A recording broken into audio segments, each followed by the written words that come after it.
যদি সকালটা আপনার ভালোভাবে শুরু না হয় তাহলে সারাদিনটা আপনার শরীরের মধ্যে এক ক্লান্তি অশান্তি ভাব আসবে। তাই আমি সবসময় সকালটা ভালোভাবে শুরু করতে চাই। আমার জন্য আছে এখানে তোফমা, ইসবগুলের ভুসি, আর এটা আপনারা দেখেন তো চেনেন কিনা, এটা আমি আপনাকে সিক্রেট হিসেবে রাখলাম আপনাদেরকে, আপনারা বললেন।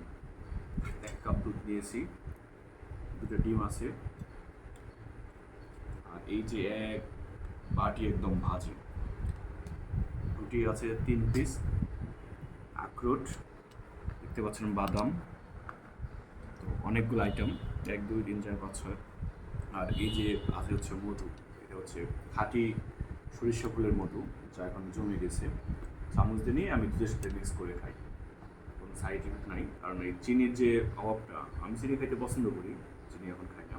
আপনারা সকালবেলা কী খাচ্ছেন অবশ্যই জানাবেন। স্বাস্থ্যই সকল সুখের মূল।